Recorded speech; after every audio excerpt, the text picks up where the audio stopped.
This is the case where I was AG Maharashtra. After my steel plant 2 to 3 years, I went there. The public sector, I think you are able to read this. Yeah. Basically, what they did is this is a flyover construction of a flyover. Okay. The reason why I am demonstrating here is basically to. I've seen in the government there are extremely honest people. I will not say everybody. There are also people who dishonest. Unfortunately, what happens is many people are not aware. They don't have the proficiency in designing procedures. See, when you do, I don't think any organization, any university has got a course for government procedures. Do we have? Usman University or anywhere, etc., etc. None of them. Even in Even National Academy of Accounts or something, they'll only just teach you this. They'll just say, just rules, the fundamental rule they'll call it. If it is 18 months, right? More than 18, greater than 18 months, you have a price variation clause, nothing at all. And most of them, what they do is they read this, pass the examination, after that they forget everything. Nobody is ever taught what is the basic thing, what is the relevance, is that appropriate on all occasions. Like, if I just shown you that CVC is kind of thing, providing opportunities for etc., etc. But how do I interpret that? So basically, that's why I drawn the vigilance diagram. If you look at this, what did it say? This is in Bombay, 2004 or something I saw. What did they do? They said they divided the flyover into 4 segments. Segment 1, segment 2, segment 3, segment 4. Value of them 20, 180, etc., etc. Then they gave a schedule, date of completion, actual date of completion. What they did is, how much bonus was paid as a result of this? 6 crores. 605 lakhs was paid at the rate of this. On the face of this, right? In fact, all our people, they all said, sir, we don't find anything. Calculation dekh liye hai, sab theek hai. He just came to me. Whenever anything is done, what I try to do is to get my vigilance diagram. Right? If you look at this, segment 1, segment 2, segment 3 were completed before the scheduled date. Segment 4, what happened? Instead of June, it came to August. Can anybody say here what is the deficiency in this bonus clause here? Segment wise bonus clause, anybody here? Per day. Oh, right, 1 point, 5 lakhs per day. That is one issue. Anything else? Right, there's a problem here. What happens is there was a student here from who passed out from BTech, MSET, cleared MSET, then finished BTech. He went to US, did MS there. In fact, this was narrated by from one of the senior audit officers. So during MS, you also have assignments. So what happened is, he got that assessment back by the professor. What did he get? He got a B+. So one of the good things in US is you can go and challenge your assessment and say, look, I did. You can say that, and you justify why you require a higher grading. So what this student from Hyderabad did is, sir, professor. In Hyderabad, if I was in India, Hyderabad, whatever the professor says, if I receive, even if I put 8 out of 10, let's say he has put 8 points, major key points, I reproduce 8 out of 10, I get an A+. Here, it is being US, I have taken all the pains, I have seen that nothing is missed out. I have given all the 10 out of 10 points. But still, you are giving me a B+, I am disappointed, please revise it upwards. What did the professor say? He said, look, Mr. So-and-so, if you only reproduce what I said, what is your value addition? The reason I am mentioning this particular thing is, in the Indian system, we only judge, including the UPSC examinations, they judge you on the basis of your ability to reproduce whatever is being taught, not your ability to do value addition. Like somebody reproduces all these things, they think that he's a proficient, he's passed the department examination, he gets his increments. So here, what is a completion? Somebody says, look, in fact, this bonus clause is coming everywhere. We say, somebody says, look, I get the benefit of, the whole idea which is missing here is, why it's a deficient one is, why do you give bonus? This is because of early completion, right? That looks logical. But the problem here is, it is not early completion. Then you ask a second question. What is the benefit of early completion? Nobody asks the second question. How does segment 1, segment 2, if I complete early completion of segment 2, be beneficial to the government? Nobody asks that question.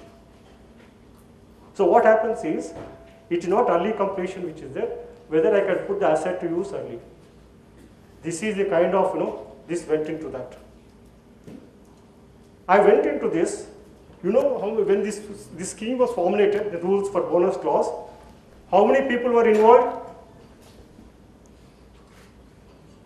There was 5 levels of officers, came section of several, maybe assistant, accountant, section officer, AO, joint secretary, 5 levels.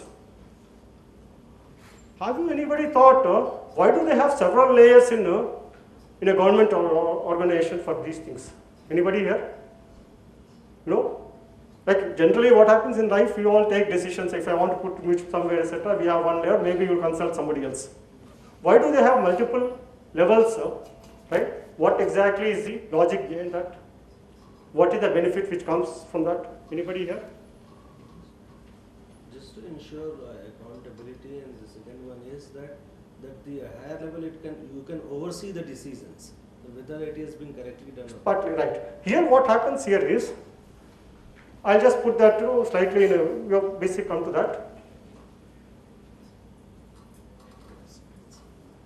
Let us say, at any level, any individual, he takes 100 decisions, he can make a mistake in one in out of 100. He does it, after all, however accurately is there.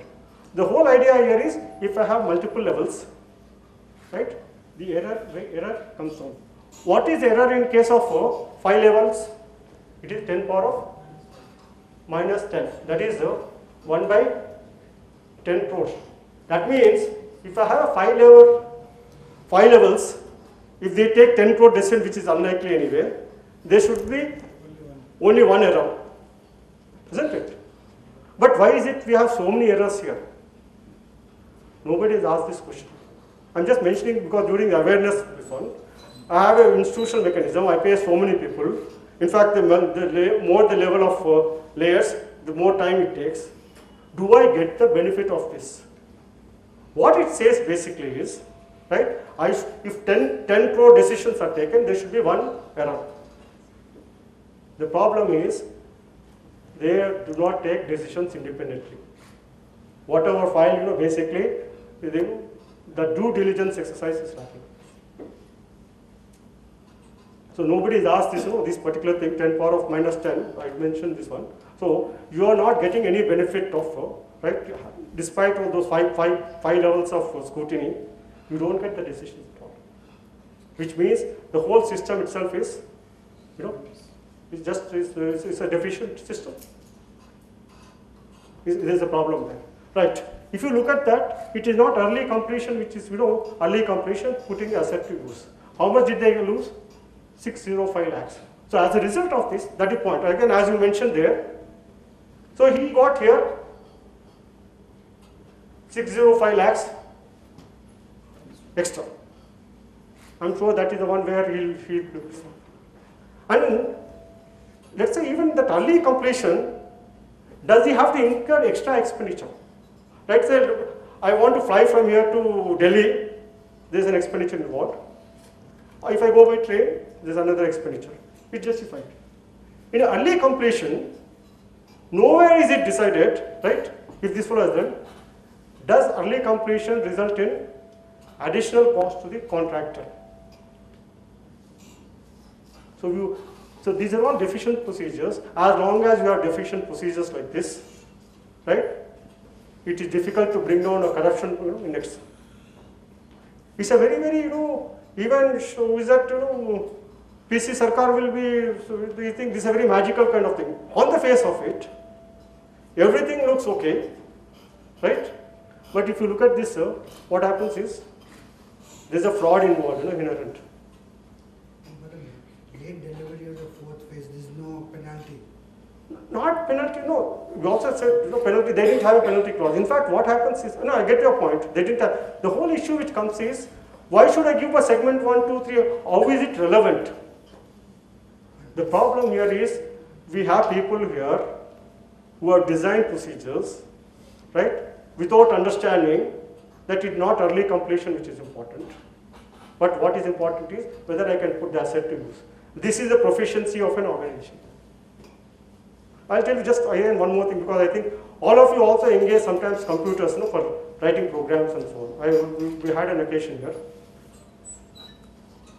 What they did is, they made interim payments for writing software. What the contractor did is, it was something like 5 crores or something, they just paid up to 3 crores. After that, he abandoned in between and left. And the whole 3 crores was a loss. When it came to public account, then when it came to Public Accounts Committee, Andhra Pradesh, the department said, sir, we had an interim payment position, so this is our standard procedure. Usko payment kiye, ab kya kar sakte hain? The problem here is, right, again similar to this, let's say I do a civil works contractor or a building. Can I reduce this or something? Right. Is there any way to prevent this echo? Maybe we could see. That one.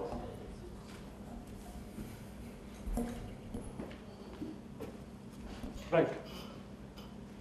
So the problem here is, they have blindly copied a civil works. What happens is, let's say I have a 3-floor building. He has constructed ground floor, first floor. He abandons. I have an asset equal to almost very close to the payments. The balance work, I require only some, I already have an asset. But in case of an incomplete software project, do I have an asset at all? So what is happening is, we have people, because the GFRs does not say, right, in case of software, please don't follow part-time payments. So these people have applied a procedure for part-time payments, right, which is not appropriate. They have forgotten, in fact, why you have a part-time payments in a civil contract. So they just follow because it has been lack of basically trying to think, when a rule is procedure, when a procedure is stipulated, I must try to do analysis of why this stipulation has been formulated. I think finally I'll come, only one thing I'll do, right, so that I'll close this session.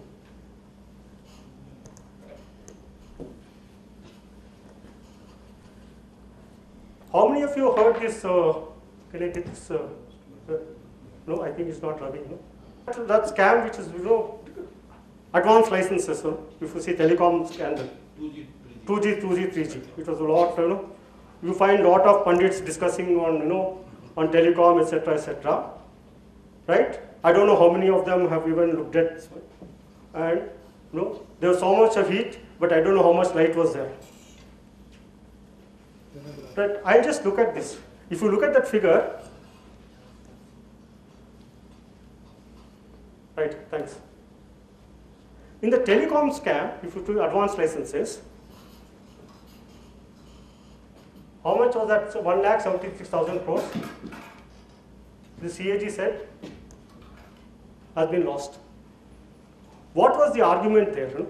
If you look at that argument, I thought, because this is the thing, if you look at all the public debate, including so many noisy, all those things, etc.,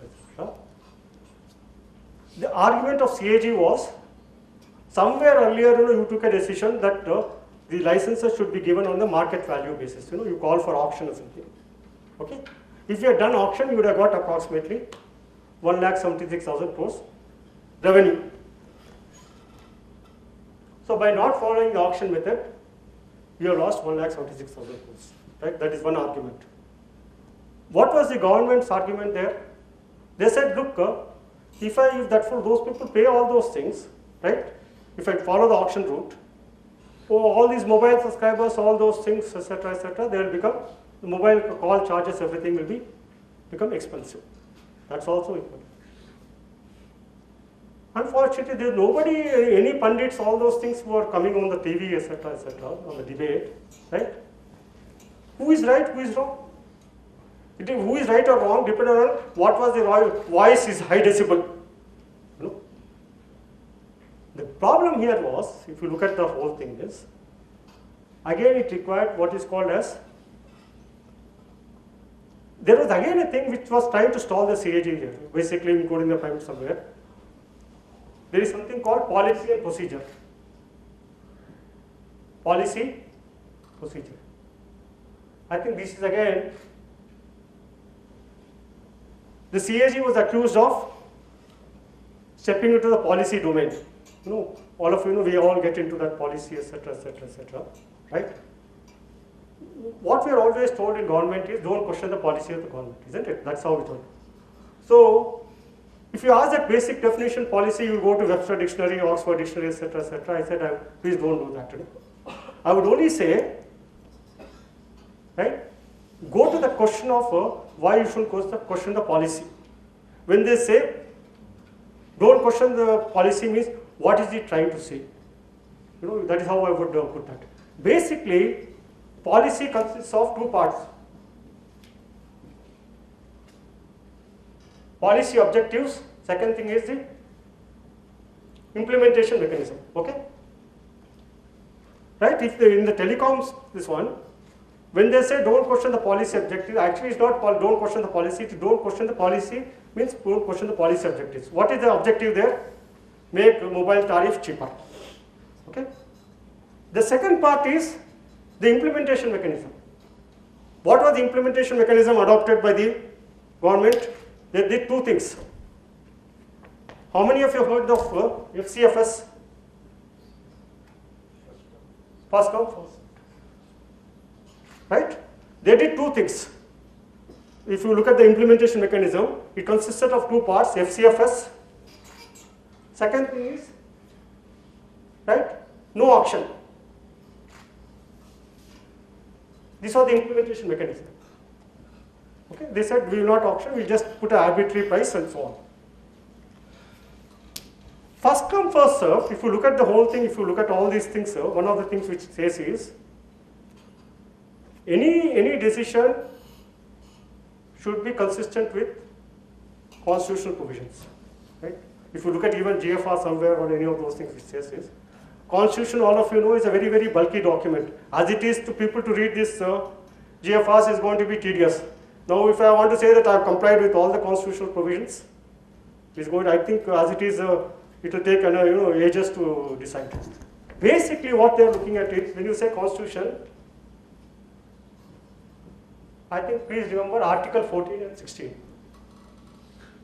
When they say any decision involving all these things should be Article 14 and 16, that is equality before law, equality of opportunity. FCFS, if you see first come, first served, what happens? Is it consistent with this? The problem is, if FCFS means, first, stage 1 is calling for applications, stage 2 is allotment. So the problem which comes is, when you call for, let's say there are 100 licenses, there are 500 applicants, right? The government said, first come, first served. First come, served, it is not consistent with equality of opportunity because those, I think in fact the Supreme Court gave the judgment later. It didn't require this, anybody could have done it. The point which comes is, those who have proximity with the telecom department's officials have a better opportunity, right? They have an advantage over others people who do not have proximity with government officials. So it violates first come, first served, violates Article 14 and 16. Am I saying that FCFS should not be followed? If I am buying a movie ticket, it's absolutely, first come, first served. If I am buying a train ticket, it's okay.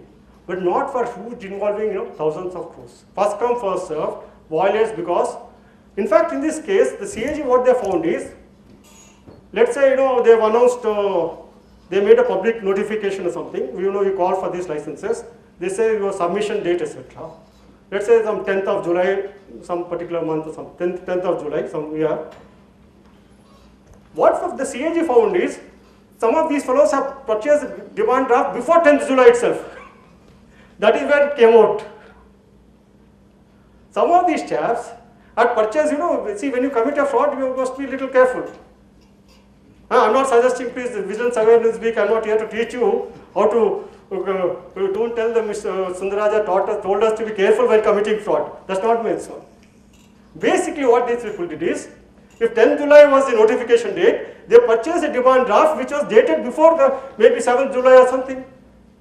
That basically tried to say that Article 14 and 6, then it's right. The second thing is,